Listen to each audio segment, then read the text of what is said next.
Hello વિદ્યાર્થી મિત્રો, મારું નામ જાદવ અનિરુદ્ધસિંહ ગિરિરાજસિંહ છે.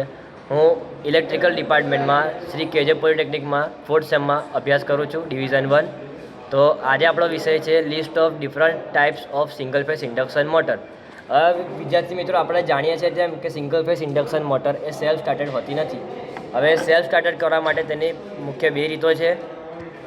પહેલી રીત છે શેડેડ પોલની મેથડ અને બીજી છે સ્પ્લિટ ફેઝ ઇન્ડક્શન મોટર. તો વિદ્યાર્થી મિત્રો, આ જે શેડેડ પોલની મેથડ છે એમાં પહેલી જે મોટરનો સમાવેશ કરવામાં આવે છે એ શેડેડ પોલની મોટર. આ મોટરની અંદરના પોલ પર ખાંચો પાડીને તેમાં તાંબાની શેડિંગ રિંગ મૂકવામાં આવે છે વિદ્યાર્થી મિત્રો. પછી સ્પ્લિટ ફેઝ ઇન્ડક્શન મોટરમાં સેકન્ડ મોટર જે છે એ રેઝિસ્ટન્સ સ્ટાર્ટ ઇન્ડક્શન રન પ્રકારની મોટર. વિદ્યાર્થી મિત્રો, રેઝિસ્ટન્સ સ્ટાર્ટ ઇન્ડક્શન રન પ્રકારની મોટરમાં તેની ઓક્ઝિલરી વાઇન્ડિંગમાં રેઝિસ્ટન્સ હોય છે.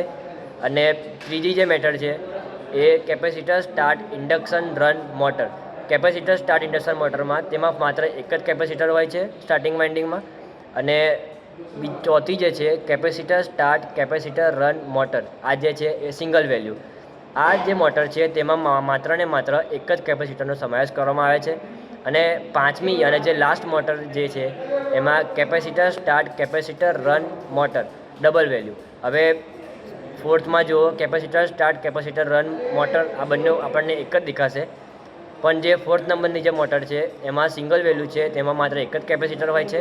અને ડબલ વેલ્યુ એટલે કે તેમાં આ મોટરમાં બે કેપેસિટર હોય છે અને તેની ઓક્ઝિલરી વાઇન્ડિંગમાં એક સેન્ટ્રીફ્યુગલ સ્વિચ રાખવામાં આવી છે અને તેની જોડે એક કેપેસિટર મૂકવામાં આવે છે. તે રનિંગ કન્ડિશનમાં તે જે કેપેસિટર હોય છે તેને બંધ કરે છે અને જે એક બીજું કેપેસિટર હોય છે તેને તેમાં પરમેનન્ટ મૂકી રાખવામાં આવે છે.